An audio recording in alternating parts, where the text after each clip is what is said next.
All right, hello everyone. I forgot to record the webinar last night, so here I am doing it again this morning. I'm Josh Klosterman. I'm from the Buffalo metropolitan area. I went to University of Buffalo to get my undergrad. I'm now in Missouri, studying bees and wasps. But I do want to just make note that using iNaturalist is not a difficult thing to do, and it can help you learn a whole lot about your landscape that I feel like some people probably think is limited to like an academic understanding of organisms or biodiversity.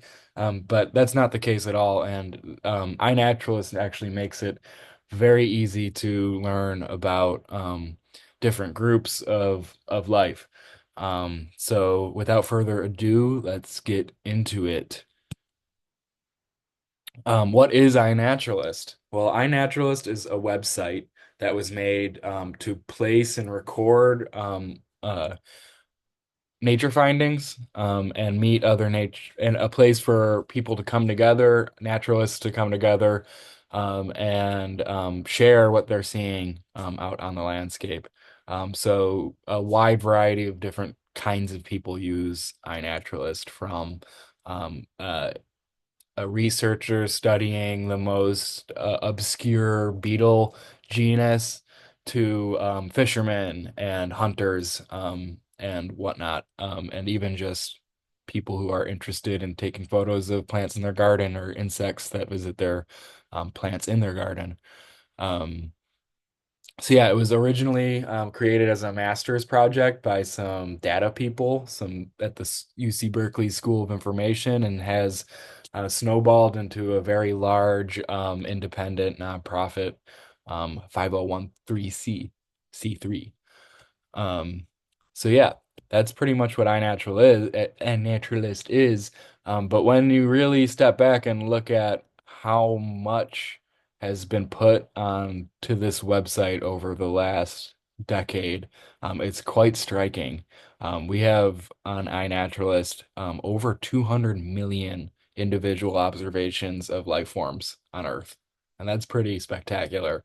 And there's a verified 500,000 species that have been recorded, um, which is just some incredible numbers. And like, without this is just such a phenomenal use of technology. I think that it's like the only appropriate use of spending your time on the computer is uh, going through and uploading observations, connecting with the outside world, and then bringing it back into this virtual world for people to study is pretty incredible. So yeah, lots of observations have been made. There's lots of people identifying things on here, um, and it leads to really interesting and pretty phenomenal findings, such as this person who was picking blueberries in California found a cicada that hasn't been seen in over 100 years.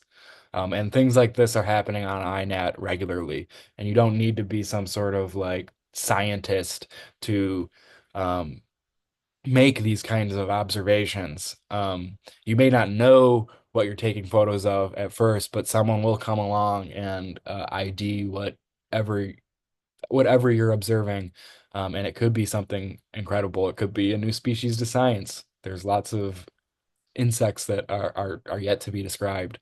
So, um, yeah, and it people are increasingly using iNaturalist to create scientific publications.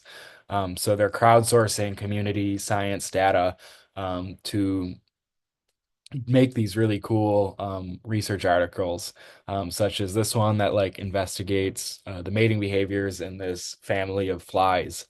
I was lucky enough to have a photo in this paper, even though I don't study this group of flies.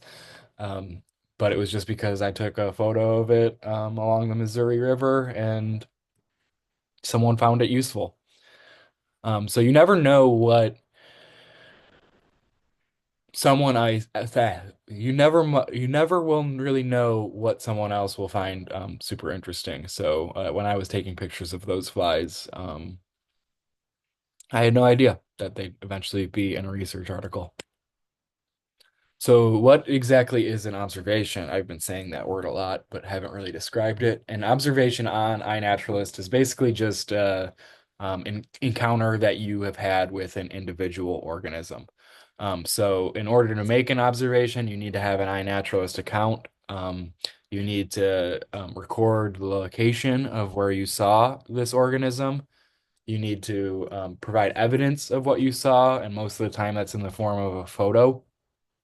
But you can record sound observations for bird calls and whatnot. No video though.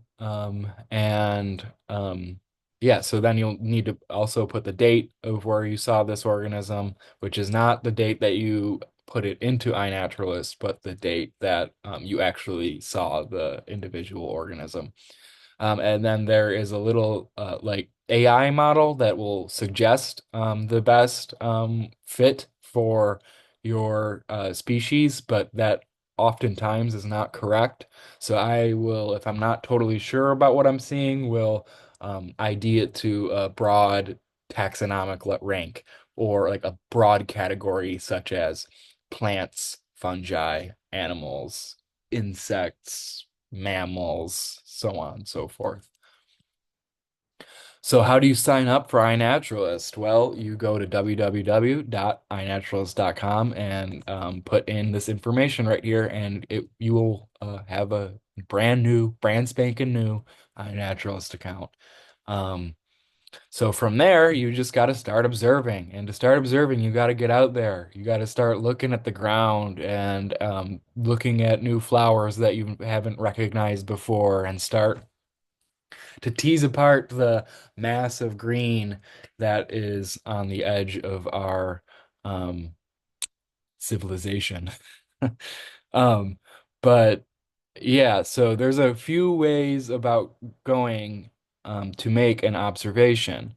One of them is through using your iPhone, you and through the iNaturalist app, and the other is just right up on your web page. And I use both of these methods for making observations. If I'm just like going on a walk and I don't want to bring my camera set up, I'm going to just be using my iPhone to upload observations to iNaturalist. But if I'm like going on a walk where I'm dedicating time to photographing insects or plants, and I'm using my camera that's not on my phone, I will upload then my photos using the web page or the web browser.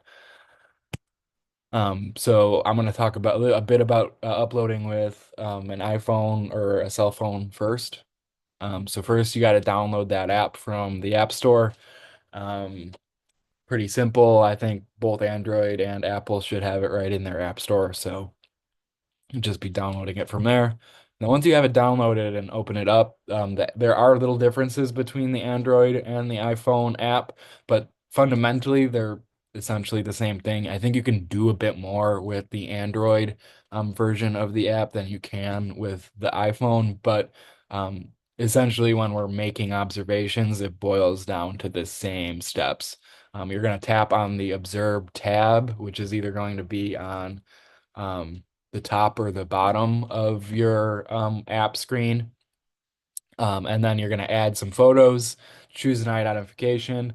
Again, that AI model may or may not be correct. So choosing a coarse taxon is never a bad way of making an observation. But also, if you do choose the wrong thing, no one's going to be like an asshole and correct you in an inconsiderate manner.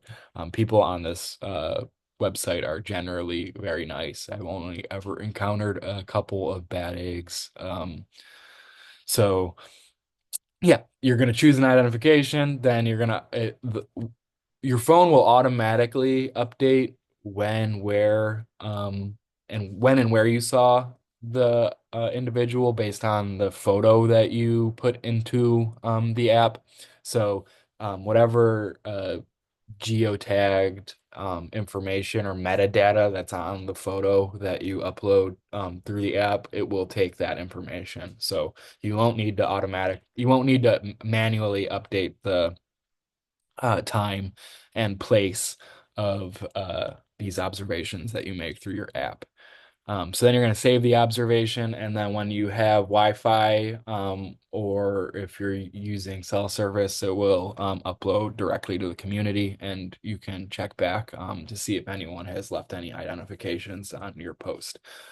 Um, so yeah, and now I will go through how to make an observation, and we'll just kind of like browse iNaturalist together. Um, so here we go. This should work. All right, now we're in iNaturalist.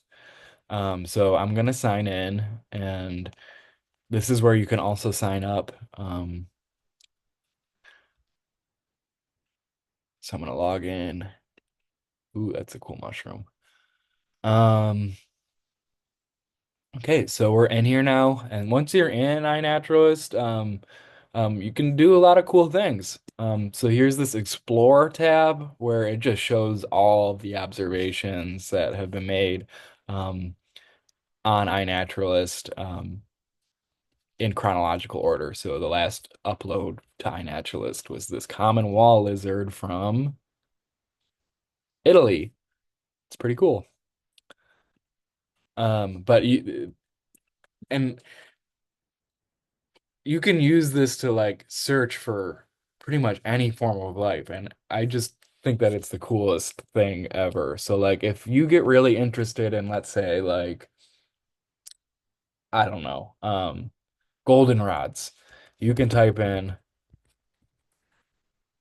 the goldenrod genus, and it'll show you all of these different species from all over the world. So it's like, man, where do I want to go on vacation to look for goldenrods? Well, let's look at the map. Oh, that's really interesting. There's some weird goldenrods in South Africa. These may be invasive American goldenrods down here.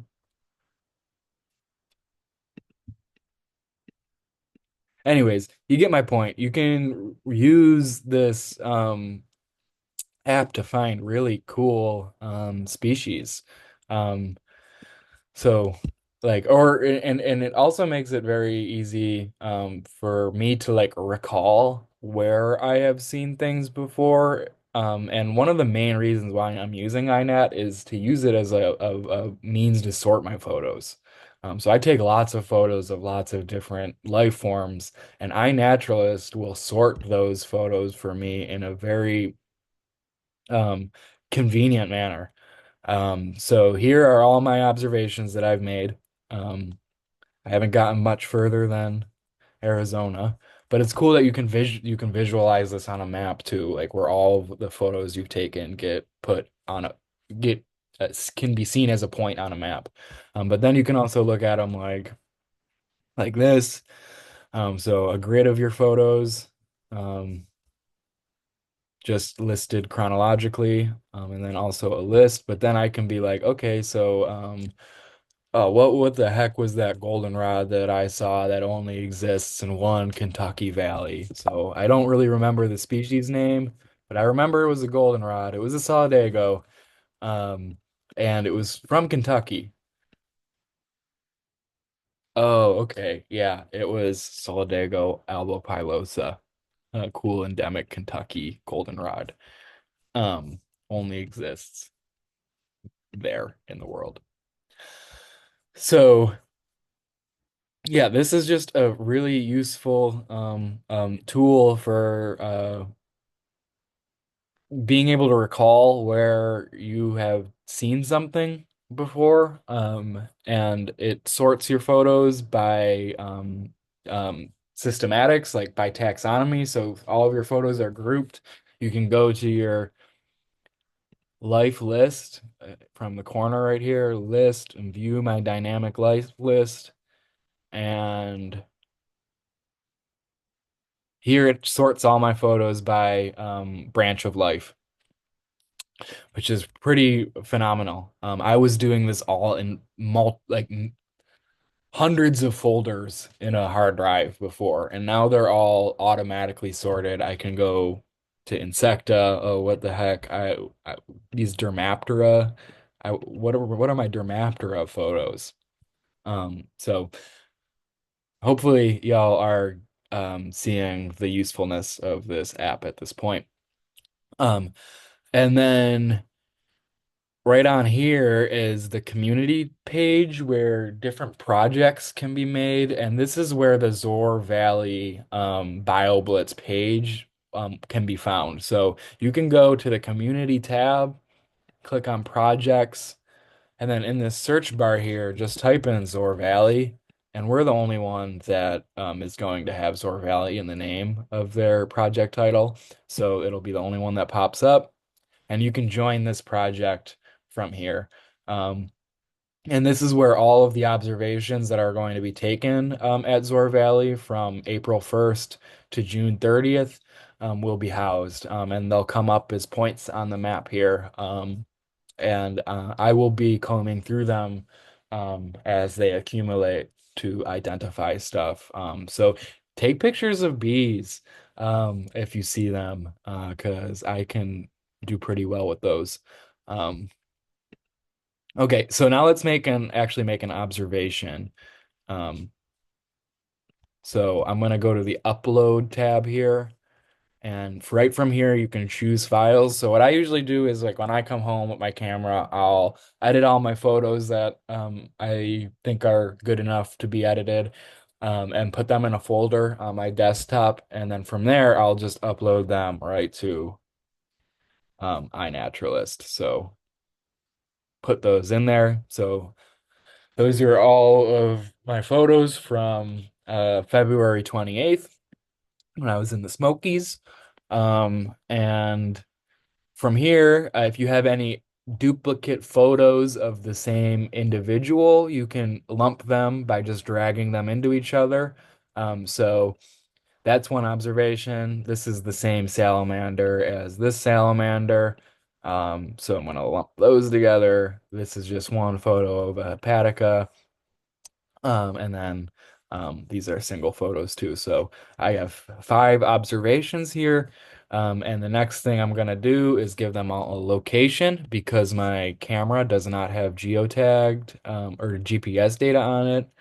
So you just click on if you highlight all of these, you can use shift and click, and all of them will be highlighted, and then you can edit multiple locations at once. So you don't have to go through on every tab and put a location in. Um, so I was in the Smokies right by Gatlinburg. So I was like right over there somewhere. And so this red circle is like your accuracy. So I don't really feel like looking to find where exactly I was right now. So I'm just gonna put a big radius on my accuracy. And a lot of times too, I'll obscure my photos just because I don't want the exact GPS location of some of the organisms that I'm taking photos of to be public and online. So if you're taking photos of sensitive species or just don't want people to go to the same spots that you go to, I think that it's very important to obscure your observations. But for the case of our Zor Valley BioBlitz, it might be useful to not obscure. Um, your observations. And what happens when you obscure an observation is that it just like within that radius that you defined, it will just pick a random point in that radius to display your observation, um, not the actual coordinates of where you took the picture. Okay, so we got the location data in there, and next thing we got to do is just assign these things a name. So the computer vision model or the AI thing thinks that it's a Dolorus. I'm not entirely sure about these sawflies, so I'm just gonna call it a sawfly, which is a Symphyton wasp. Um, I know this is a Desmonanthus salamander. I know this is Hepatica. I know this is a mayfly, but I'm not really too sure how to identify mayflies. So I'm just gonna put the mayfly order, Ephemeroptera. And then this is the hemlock woolly adelgid. Boo. Boo. Okay. Once you have these all filled out, you can submit them right away. But another thing, just to show you more features of the web page, you can add tags. So if you want to be able to find your photos pretty easily, like based on like just a random thing that you think of, you can tag those photos with um, a tag. Um, projects. So you can upload these to projects that you're a part of. The Zor Valley project will automatically um, uh, uptake your observation no matter what. You don't need to you don't need to actually like click on the Zor Valley one for it because it will automatically just upload your observations that you make within the bounds of Zor Valley. Um, to the project during a between April 1st and June 30th. So I wouldn't worry too much about that. But then there's these cool things called observation fields. So if you have like an insect that's like visiting a plant or something, you can click visiting a flower of and then add the flower. And this helps people like build like plant pollinator networks and stuff like that. Um, but we don't have anything like that. So we're gonna just upload these, and I'm not gonna actually upload them because I already did last night. But you would just hit submit, and then you can go and look at your observations under your My Observations tab. And here are those five that were just in the upload section. This is where you get notifications. And yeah, if you're interested in identifying things, you can use the identify tab to search species. So bees of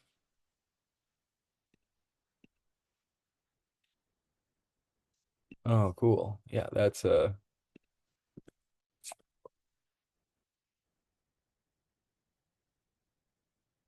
Pleiades and Equalis, one of our first spring bees.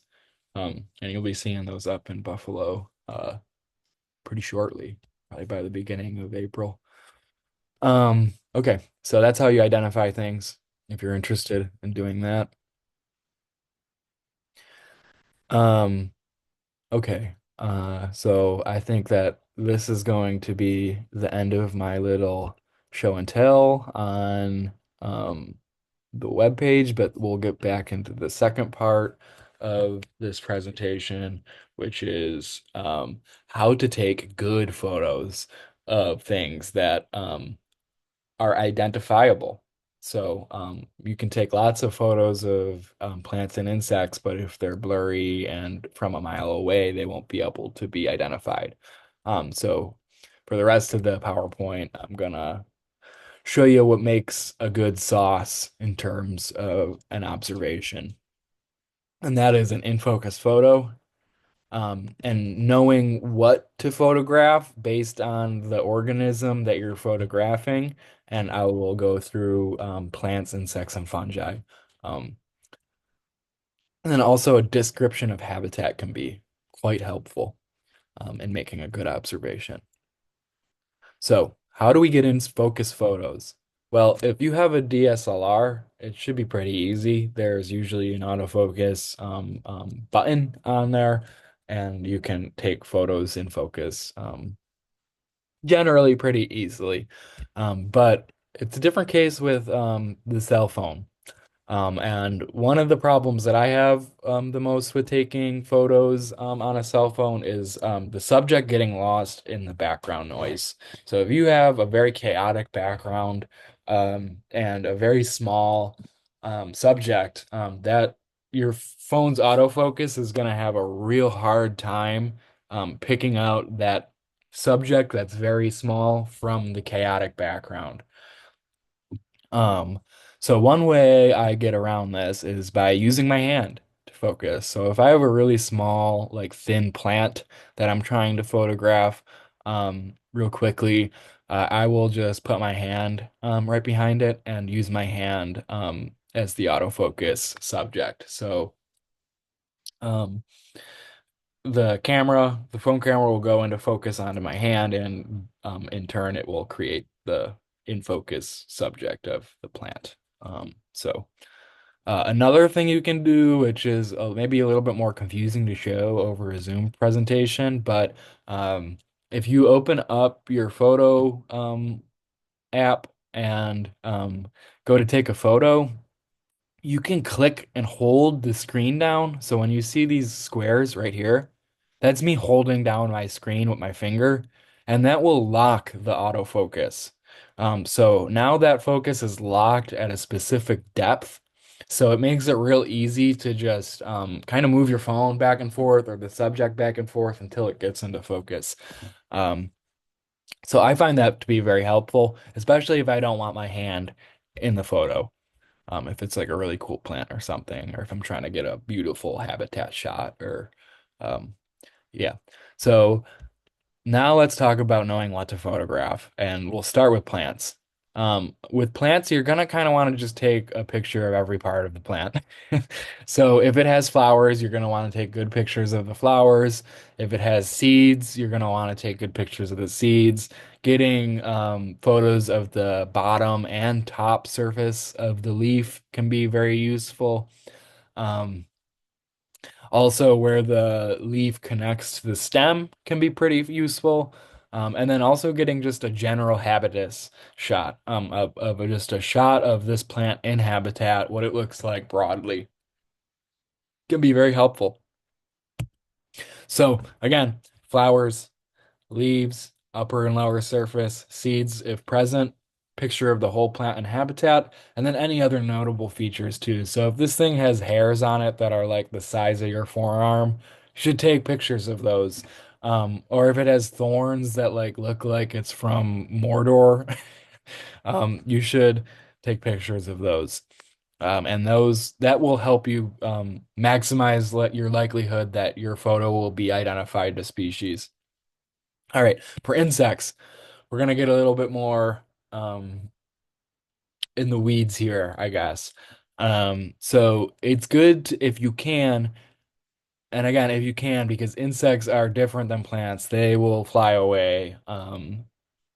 So it's a little bit more difficult. And maybe what I'm going to talk about here is maybe more about how to put yourself in situations where you can take good insect photos more than like the actual types of photos you should be taking. Because it usually is just a couple that you are lucky enough to get because they stayed still. Um, so if you can though, if the insect is cooperating, you should get a shot of the top, the front, the bottom, and the rear, and the lateral side or the side of the insect. So a good example of that is this here, this cool stalk-eyed fly. So I got a head photo, a photo from the side, a photo from the top, and that was sufficient enough to get this ID to species. If you're really feeling frisky, you can try to pick up insects and gently and take photos of them. This is a male leafcutter bee. All male bees don't have stings, so if you can tell the difference between a male and a female bee, go right ahead and get get a photo with your phone. So these are with a DSLR. They're much more they have higher definition, and it's difficult to get photos of an insect with high definition on your phone unless you're doing something like holding the insect. So if you can um, do that, feel free. But what I want to talk about the most about insects is that all of these insects have, or a lot of insects have very cool relationships with plants. So if you find a cool plant that you want to make an observation of on iNaturalist, it might be worth just kind of hanging out at that plant for another 10 minutes and seeing what comes around and visits it. So a good way to get photos of bees is by just sitting at a patch of flowers and waiting for them to become so consumed in their pollen collecting behaviors that they do not care that you're there taking photos of them. Um, and same goes for any other nectar collecting insect or any insect that's really going to be visiting flowers. So, um, but flowers aren't the only place to look for insects on plants. Insects will use pretty much every part of a plant. So by flipping the leaves, checking the stems, you're going to be able to find a lot of cool diversity just based on finding one plant. Um, so, uh, what I'm saying is, when you're walking through the woods for your iNaturalist Zor Valley Bio Blitz walk, um, it should take you like maybe like an hour to go a quarter mile. So you should be looking at every single plant, getting all the good photos of all the good insects that you can find. And we're gonna come up with cool stuff. And another thing about insects is just by searching different habitats, you'll get lots of cool different species. So going from like a dry upland to a low wetland, the fauna of insects is going to change as you do that. So if you're trying to get the most species, if you're trying to get the most observations, you're trying to win that mug or Zor Valley Coalition t-shirt, you should be moving between habitats to maximize the amount of species that you're um, getting photos of. So again, with insects, try your best to get photos of the top, side, face, and wings. Gently pick up a bug if you're comfortable and photograph it. Wait at flowers for pollen and nectar visitors. Scan leaves, stems, barks, and search different habitats. And now fungi. So when I take pictures of fungi, I like to try to find within the fruiting patch. So fungi exist most of their lives as a mycelium, as like a network of fibers underground. Um, and then they fruit upon specific environmental conditions, and the mushroom is what we call the fruit of the fungus, or the mushroom is what we call the fungus. But really, there's like this whole other thing going on underground. So the fruiting bodies, I will try to pick a wide variety of them across like a decaying scale or across their life cycle. So I'll try to find like this little one right here that's just emerging, one that's like in its prime, another one that may be starting to decay a little bit because how a mushroom decays over time can be pretty useful to its identification. Um, Also, you really want to get the cap and the gills in focus. So a good shot of the gills, a good shot of where the stalk of the mushroom attaches to the gills is going to be important. Um, the margin of the cap can be important. Any texture on the stem of the mushroom. So just getting, again, just photos of all the parts of this organism. Another thing that could be useful is seeing how they change over time. So I cut open this mushroom and it went from being this like dusky gray cream color to orange. So this can be another feature for that's useful for identifying mushrooms is how they bruise after they've been exposed to oxygen. Another really important thing for mushrooms is the substrate that they are fruiting from. So mushrooms can fruit out of a lot of different things, and that the things that they fruit from can help tell you what mushroom it is. So this is a mushroom right here that was fruiting from another mushroom, a truffle underground. So this is a parasite of truffles. This is a rust fungus that is specialized to crab apples. Um, this is elm mushroom that's growing out of a box elder, out of a living tree. Here are some dung mushrooms growing on a bison patty. And here is a little tiny mushroom growing out of a decaying twig in the duff of the forest. And then we have entomopathogenic fungi that parasitize insects as well.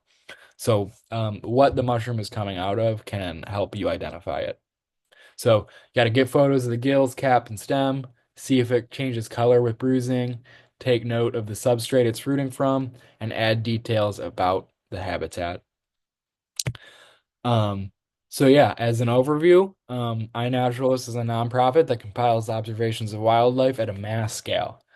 Um, iNaturalist is also a great way to connect with and learn about your local ecosystem. You can learn a whole lot about the plants that are in your immediate vicinity by opening up iNaturalist and seeing what people are posting. Um, and through doing that, you'll gain, and through taking photos of different plants and insects, you'll gain a familiarity with these things and know them uh, uh, better the next time you see them. So it's also an easy way to contribute to research. People are always looking for cool observations to publish about on iNaturalist. You can upload observations to iNaturalist through your phone app or on the website. And to maximize the likelihood that your observation gets identified, you can focus on taking pictures of relevant features or traits based on the organism that you're taking photos of. And with that, I will open it up to questions, but there's no one else in the Zoom room. So my email is, I should have added it to this Zoom page. You know what? I'm gonna right now. So my email is going to be put in a text box right here. It is jpkhr9 at umsystem.edu. And we'll give that a little shape fill.